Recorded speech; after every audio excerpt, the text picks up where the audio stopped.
Hi, this is Paul, City Sailing. I want to talk about navigation using estimated position. Estimated position. Well, I started in a fixed position. I know where I am. I've either left a harbour, I've done a 3-point fix, I've plotted a GPS fix, or I've done a fix from another method, which I've explained in other videos. And after a period of time, where am I now? Well, estimated position works this out for you. So we're going to plot our position by dead reckoning.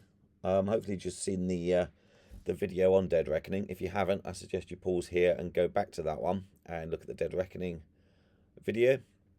So dead reckoning uses direction from the boat's compass. So here we are, here's the vessel. We've taken the compass, we've converted it to true. If that means nothing to you, go back to the video that talks about the compass, and it tells you how to convert from compass to true. Everything we write on the chart is in true. So we plotted our position by dead reckoning, used the direction from the boat's compass, the distance through the water from the vessel's log, or the boat's log, which is a system for measuring how far you've gone through the water, or we can calculate it from time and speed. So if we're doing 7 knots, we've gone for an hour, we've travelled 7 miles. So there we go. There's our water track on the chart. There's our DR, or dead reckoning position. Our estimated position includes the effect of tide and wind. At the moment, we're just going to talk about tide. So there's the tide. On this example, it's pushing on the side of us. We've got our water track, we've got our vessel, we've got our dead reckoning position. As we travel, the tide will push the boat away from our water track position. And there we go on the diagram there. There's the effect of the tide on this passage. So estimated position is dead reckoning, apply tide, and we'll get our estimated position. It's as simple as that. We can work the tide out because we've covered how to work out tidal flow for a given time.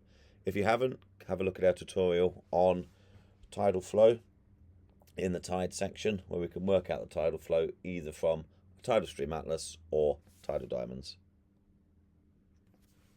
So what have we done is we've gone course over the ground. So course over the ground is our water track and tide together. When we look at a GPS and it gives us course over the ground, sometimes shown as COG, that is our course over the ground. So it's a combination of our water track and the tide. So our estimated positions are not very accurate. They're only predictions, and we're working from the tide, the weather. It's an estimated position based on the best information we have available. So we should assume that we're not in a dot or a single position, but we're in a circle of uncertainty. So the further we travel, the bigger that circle of uncertainty moves. So if we look at some of the uncertainties, so tidal predictions could be 10% out, depending on atmospheric conditions, wind. Compass error, about 2%. Helmsman, I think that's quite generous at 3%, and that depends on the sea conditions. If it's rougher, it'll be worse. Log reading or under reading, about 5%. Wind blowing us, about 5%. And our estimation, about 5%. So allowing for error. So we have to allow for a position of uncertainty. So light winds, small tides, about 5%. Strong winds and spring tide, about 10%. Going into the wind or tacking in heavy weather, about 15%. And that's our circle of uncertainty. But as long as we know that and we navigate our circle of uncertainty so no danger comes within that circle, we'll be okay. So the GPS will tell you your position in latitude and longitude. It will also, as I said before, give you course over the ground and your speed over the ground, but it doesn't allow for tide. So let's have a look at a estimated position or EP example. So we've been sailing at 4 knots for 1 hour. The helmsman is steering 097 degrees magnetic. The tidal set is 350 degrees true, and the flow of the tide or the drift is 2 knots. The compass variation is given to us as 7 degrees west. So first of all, we want to convert the compass to true. So we got the TVMDC. We pop that in, and that will give us the true. From your fixed position A, draw your dead reckoning or DR position B. So we sail for 1 hour at 4 knots, so that's 4 miles. The course was 090 degrees true. So draw your course A to B. So there's our A, and there's our B. The distance is 4 miles. The course is 090 degrees true. And that is our dead reckoning or DR position. So we need to calculate tidal set and drift. We've done that in previous tutorials. Plot the tidal set and drift. So if the tide set you 350 degrees true with a drift of 2 knots, we draw it from B or the DR position and we plot the tide on. So there's our tide and there's our position. So C is our estimated position. So we've got A to B, which is our DR, and we plot that on the chart in true. Then we apply the tide, and that will give us C, which is our estimated position. If we draw a line between A and C, this gives us our course over the ground, sometimes known as COG. The angle of AC is the course over the ground. The length of AC denotes our speed over the ground. And if we've travelled for an hour, we can measure that, and that distance, if we travel for an hour, will be the same as our speed over the ground. Let's look at a question. Put all this into practice and it'll be a lot easier. So on September the 20th at 0730, you're the east entrance of Parvin Sound. You sail on a heading 130 degrees magnetic for 1 hour. Your estimated speed is 6 knots. Your variation is 7 degrees west. Use tidal diamond C for your set and drift. And the question is, plot your estimated position at 0830. What is your true course over the ground, COG, and what is your speed over the ground, SOG? So plot our starting position. So we go to the chart. This is on the right-hand side of RWA chart 3. And we're plotting at the start of Parvin Sound. Convert the compass to true.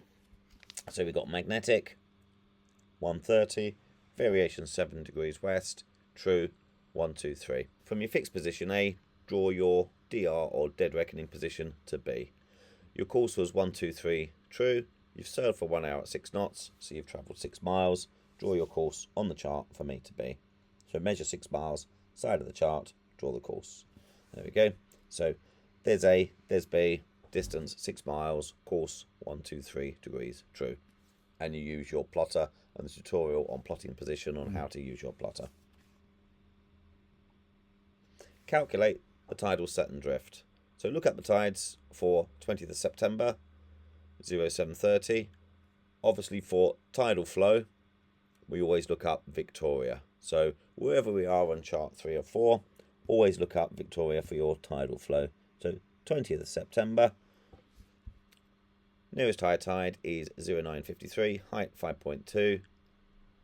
0730 falls within the tide of 0953 and 0339.